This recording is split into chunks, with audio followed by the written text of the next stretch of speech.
नमस्कार, खबरों का पंचनामा देख रहे हैं आप। मैं हूं आपके साथ पूजा। हम लेकर आए हैं देश और दुनिया की 5 बड़ी खबरें, जिसमें चर्चा के लिए मेरे साथ स्टूडियो में मौजूद हैं कैपिटल टीवी के editor in chief doctor Manish Kumar. Doctor साहब, बहुत बहुत स्वागत है आपका। धन्यवाद। सबसे पहले नजर हेडलाइंस पर। विदेश गए डेलीगेशन से मिलेंगे पीएम मोदी। ऑपरेशन सिंदूर पर दुनिया भर में हुई बातचीत पर लेंगे फीडबैक। 10 जून को मुलाकात संभव। ऑपरेशन सिंदूर पर संसद के विशेष सत्र की मांग। 16 राजनीतिक पार्टियों ने पीएम मोदी को लिखी चिट्ठी। विपक्ष की मांग पर गंभीर नहीं सरकार। वक्फ पर सरकार का एक और बड़ा ऐलान। उम्मीद नाम से वक्फ पोर्टल 6 जून को लॉन्च करेगी सरकार। ऐलान से मुसलमानों में मचा हड़कंप। ऑपरेशन सिंदूर के दौरान भारत ने जितना बताया, पाकिस्तान को उससे ज्यादा नुकसान। 20 नहीं 28 इलाके भारत ने किए तबाह। पाकिस्तान का डोजियर में बड़ा कबूलनामा। बांग्लादेश में तनाव के बीच मोहम्मद यूनुस ने चुनावी प्रक्रिया पर की बैठक। दिसंबर 2025 तक बांग्लादेश में चुनाव कराने को लेकर सभी पार्टियों ने दिया जोर। खबरों की शुरुआत में सबसे पहले बात पीएम मोदी की। प्रधानमंत्री नरेंद्र मोदी जल्द ही विदेशों का दौरा कर लौटने वाले प्रतिनिधिमंडलों के सदस्यों से मुलाकात करेंगे। ये बैठक 9 या 10 जून के आसपास होने की संभावना है। इस मौके पर प्रतिनिधिमंडल अपने अपने विदेश दौरों की जानकारी और अनुभव प्रधानमंत्री को ब्रीफ करेंगे। इन प्रतिनिधिमंडलों ने दुनिया भर के कई देशों का दौरा किया और ऑपरेशन सिंदूर पर भारत का पक्ष मजबूती से रखा है। बीजेपी के बैजयंत पांडा के नेतृत्व वाला डेलीगेशन आज भारत लौट आया है। बाकी 6 डेलीगेशन 8 जून तक विदेश दौरे से वापसी करेंगे। सभी के भारत वापसी के बाद पीएम मोदी सर्वदलीय डेलीगेशन से संवाद करेंगे। सर्वदलीय डेलीगेशन से फीडबैक लेना कितना जरूरी है? देखिए, बहुत ही जरूरी है। एक टीम वापस आई है, उन्होंने विदेश मंत्री से भी बातचीत की है, मुलाकात हुई है। कहाँ किस देश में क्या फीडबैक मिला, वहाँ की सरकार, वहाँ के पॉलिटिशियंस, वहाँ की विपक्षी पार्टियां, उन सब से वहाँ जाकर के इन लोगों ने बातचीत की, एक राब्ता किया। तो एक पूरा ग्लोबल ओपिनियन किस तरीके से हमने भारत के पक्ष में करने के लिए जो बातें रखी, उसके ऊपर क्या फीडबैक आया है, ये बड़ा इंपॉर्टेंट हो जाता है।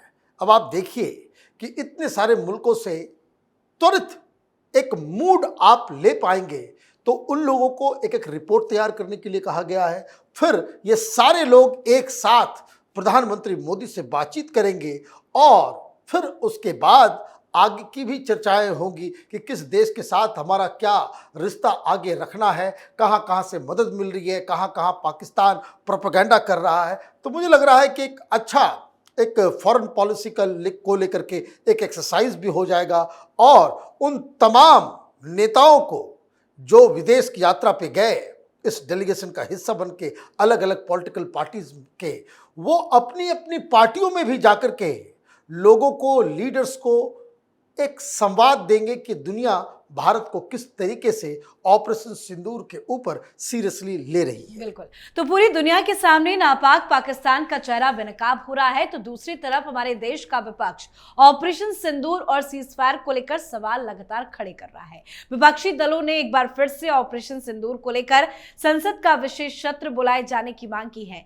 16 विपक्षी पार्टियों ने प्रधानमंत्री नरेंद्र मोदी को बाकायदा पत्र लिखकर ये मांग की है। विपक्षी दलों के इंडी गठबंधन की आज बैठक भी हुई थी। इस बैठक में एनसीपी और आम आदमी पार्टी शामिल नहीं हुई थी, लेकिन आप अलग से पीएम मोदी को चिट्ठी लिखकर संसद का विशेष सत्र बुलाने की मांग करेगी। सर, बहुत जल्द मॉनसून सेशन की शुरुआत होने वाली है, लेकिन उससे पहले बार बार स्पेशल सेशन की मांग क्यों?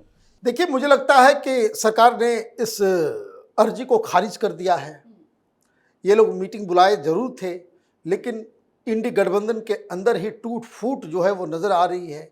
जैसा कि आपने बताया, एनसीपी नहीं आई, आम आदमी पार्टी वाले नहीं आए, सबका अलग अलग राग, अलग अलग तरीका है। अब सवाल 2-3 है। आप लगातार इस बात पे सवाल पूछ रहे हो कि सीजफायर क्यों हुआ, हिंदुस्तान ने सीजफायर क्यों माना, डोनाल्ड ट्रंप का रोल क्या है, कितने राफाल गिरे, कितना नुकसान हुआ। ये सारे सवाल वो सवाल हैं जो पाकिस्तान अपनी प्रोपेगेंडा के जरिए हिंदुस्तान के ऊपर आरोप लगा रहा है। आप पाकिस्तान के प्रवक्ता बनकर हिंदुस्तान में स्पेशल सेशन बुलाएंगे, जबकि कुछ ही दिनों के बाद मानसून सेशन शुरू होने वाला है। फिर आपको जो सवाल, ये सवाल इसलिए गैर जरूरी है कि आप जो कुछ भी सवाल कर रहे हो, अगर सरकार इसके ऊपर जवाब नहीं दे रही होती तब तो एक जायज मामला था कि भाई सरकार कुछ बता नहीं रही। सरकार तो रोज कुछ न कुछ बता रही है, रोज कुछ न कुछ खुलासे कर रही है। आर्मी की तरफ से प्रेस कॉन्फ्रेंस किया गया, आर्मी की तरफ से बताया गया, विदेश मंत्रालय की तरफ से बताया गया, डोनाल्ड ट्रंप का कोई रोल नहीं है, ये बार बार सरकार की तरफ से, विदेश मंत्री की तरफ से, विदेश मंत्रालय की तरफ से। तो your questions are not unanswered.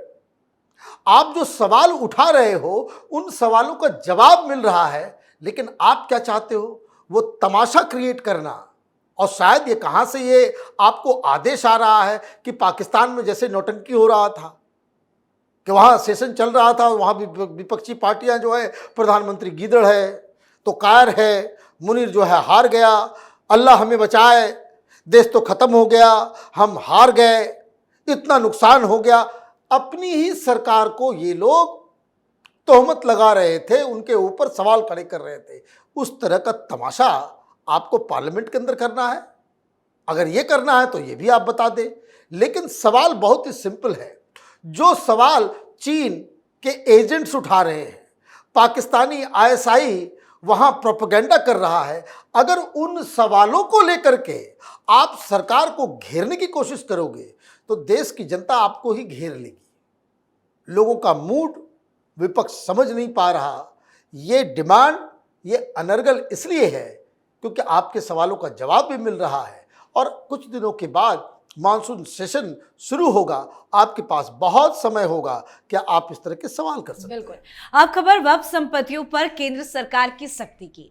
Supreme court में वक्फ संशोधन एक्ट 2025 की संवैधानिक वैधता पर चल रही बहस के बीच केंद्र सरकार ने वक्फ को लेकर बड़ा फैसला लिया है। सरकार वक्फ संपत्तियों के प्रबंधन और पारदर्शिता को बढ़ावा देने के लिए उम्मीद यानी unified Waqf management empowerment efficiency and development Waqf portal launch करने जा रही है। ये पोर्टल 6 जून को लॉन्च किया जाएगा। इस पोर्टल के माध्यम से देश भर की वक्फ संपत्तियों का पंजीकरण किया जाएगा। सभी वक्फ संपत्तियों को 6 महीनों के भीतर इस पोर्टल पर पंजीकृत कराना अनिवार्य होगा। एक और कितना बड़ा कदम सरकार की तरफ से, बहुत बड़ा कदम है। सुप्रीम कोर्ट के बहस के दौरान यही बातें चल रही थी। जस्टिस मसीह और जस्टिस गवई बार बार वो मुस्लिम पक्ष से कपिल सिब्बल और सांघवी साहब से यही कह रहे थे कि अगर वक्फ है उसको रजिस्टर कराने में क्या दिक्कत है। आप कह रहे हो कि ना वक्फ बाय यूजर, वो कहां से हम कागज, रजिस्ट्रेशन का मतलब क्या है? रजिस्ट्रेशन का मतलब है कि जमीन के ऊपर पक्का सबूत कागज आपको देना पड़ेगा। जमीन कितनी बड़ी है, लंबाई क्या है, चौड़ाई क्या है, उसका जियो लोकेशन टैग जो है वो भी क्रिएट होगा। पूरा डिजिटल हो जाएगा, सब कुछ ब्लैक एंड व्हाइट में हो जाएगा, दूध का दूध, पानी का पानी हो जाएगा। आप ये चाहते हो कि भाई कोई रजिस्ट्रेशन ना हो? आप ये कह रहे थे कि भाई हमें तो बस 200 साल पुराना जो चल रहा है बस वही चलते देना है। 2013 में जो कानून बना वक्फ का, उसमें रजिस्ट्रेशन का प्रावधान था, आपने रजिस्ट्रेशन नहीं करवाया। आपकी मनमानी थोड़ी चलेगी, कानून के हिसाब से देश चलेगा। और सुप्रीम कोर्ट ने रजिस्ट्रेशन के ऊपर जो रुख लिया है, हालांकि अभी फैसला नहीं आया है, लेकिन जो रुख लिया है उसी वजह से सरकार ने इसे लॉन्च किया है। 6 तारीख को ये लॉन्च हो जाएगा। फिर ये कपिल सिब्बल और सिंघवी साहब वो अपना डोलते रह जाएंगे, वो लोग कहते रह जाएंगे कि नहीं भाई कागज नहीं दिखाएंगे, कागज नहीं। कागज तो दिखाना पड़ेगा, कागज भी दिखाना पड़ेगा।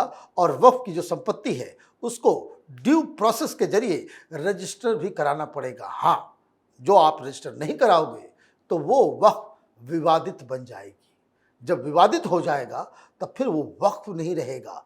फिर जब फैसला होगा तब ये वक्फ अगर आपके पक्ष में आया तो वक्फ बनेगा, अदरवाइज वो जमीन सरकार की हो जाएगी। जी, चलिए बढ़ते हैं आगे। ऑपरेशन सिंदूर के दौरान पाकिस्तान पर भारत के हमले के बारे में नया खुलासा हुआ है। पता चला है कि भारत ने पहले जितना बताया था, पाकिस्तान में उससे कहीं ज्यादा अंदर तक हमला किया गया है। पाकिस्तान के आधिकारिक डोजियर ने इसकी जानकारी मिली है। पाकिस्तान ने ऑपरेशन बुनियान उन मरसूस पर डोजियर जारी किया है, जिसमें कहा गया है कि भारत ने अपने सैन्य बलों की तरफ से बताए गए ठिकानों से कम 8 ज्यादा ठिकानों पर हमला किया। पाक में 20 नहीं बल्कि 28 जगहों पर अटैक किया गया था।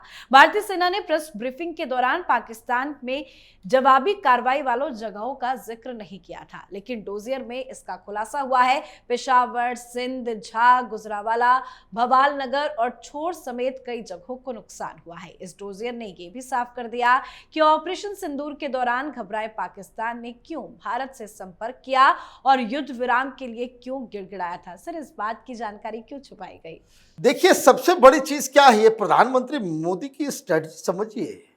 मारेंगे ज्यादा, बताएंगे कम। हमने 28 ठिकाने तबाह बर्बाद कर दिए, लेकिन हमने सिर्फ कहा 20, 8 क्यों छुपा ले गए?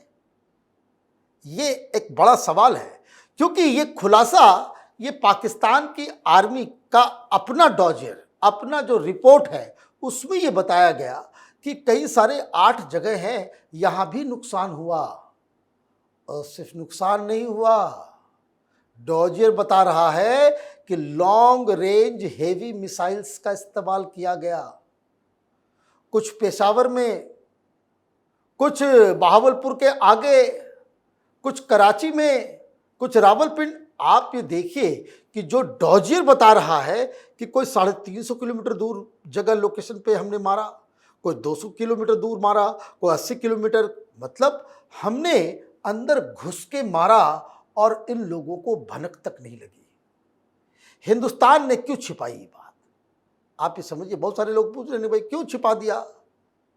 एक पाकिस्तान था जो प्रोपेगेंडा कर रहा था कि दिल्ली में बम मार दिया हमने अमृतसर पे हमला कर दिया, हमने आदमपुर उड़ा दी, खत्म कर दिया, हमने भुज बर्बाद तबाह कर दिया, और वहां कुछ नहीं किया। हिंदुस्तान ने क्या किया? हिंदुस्तान ने जहां टारगेट किया तो किया, और जहां टारगेट किया उसमें बहुत सारी चीजों को नहीं बताया। क्यों? क्योंकि हमें मालूम था कि आगे चल करके ये तो खुद ब खुद ये तोता टर टर करेगा और खुद बताएगा कि ये नुकसान हुआ है। अब हमने क्या हासिल किया ना बता करके? कि पूरी दुनिया में हमने ये बताया कि भाई हम एस्केलेट नहीं करना चाहते। अब ये पाकिस्तान बता रहा है कितना मारा, लेकिन बताया नहीं। अगर हमने पहले ही कहा होता कि हमने 28 जगह मार दिए, 8 और एयरबेस बर्बाद कर दिए, मतलब 11 और 8 19 एयरबेसेस हमने तबाह बर्बाद कर दिए, तो आप यही सवाल पूछते कि भाई ये तो बहुत ज्यादा एग्रेशन हिंदुस्तान की तरफ से हुआ। तो एस्केलेशन करने का जो एक दायित्व सिर पे आ जाता, हमने नहीं बताया।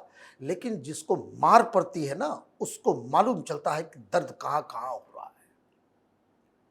आपने शुरू में इसलिए नहीं ये सारी चीजों को उजागर किया क्योंकि आपको मालूम था कि पाकिस्तान को हवा लग गई कि ये तो 400 किलोमीटर अंदर आकर के मार रहा है, लॉन्ग रेंज मिसाइल भी है, ब्रह्मोस भी है, और हमारे पास कोई एयर डिफेंस सिस्टम नहीं है इनको रोकने का। तो सीडीएस ने क्या कहा? सीडीएस ने कहा कि पाकिस्तान की जो ओरिजिनल प्लानिंग थी कि they will carry on for 48 hours, फिर हम वर्ल्ड कम्युनिटी के पास जाकर के कहेंगे कि भाई अब बस हो गया, कुछ रुकवाओ, ये करो वो करो।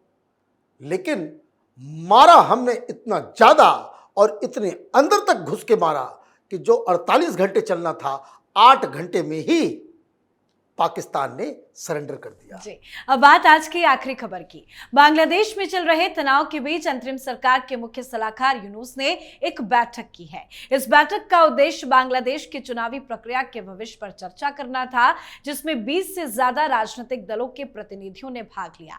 बैठक के दौरान अधिकांश दलों ने दिसंबर 2025 के भीतर आम चुनाव कराने की इच्छा व्यक्त की। जमात इस्लामी ने भी चुनाव जल्द से जल्द कराने की मांग की है। क्या सर पॉसिबल है दिसंबर तक चुनाव होना? देखिए, ये चारों तरफ से घिर गया है। मौलाना यूनुस जो पूरी तरीके से पाकिस्तान का प्यादा बन गया है, चीन का एजेंट बन गया है और अमेरिका से मदद लेकर के वहां पे शासन में बने रहना चाहता है। वो कहते हैं ना कि शेर को जो है आदमी के खून का टेस्ट लग गया है, तो सत्ता का टेस्ट लग गया है इस नोबेल लॉरिएट को, वो भी फर्जी। तो वो किसी तरीके से ये आगे लेकर के जाना चाहता है। वहां की बड़ी बड़ी पार्टियों को इसने बैन कर दिया, आवामी लीग को इसने बैन कर दिया, बाकी लोगों से इसने मीटिंग की। दिक्कत यह हुआ कि जो वहां की जो सेकंड लार्जेस्ट पार्टी है बीएनपी ने कहा कि एनी हाउ दिसंबर तक।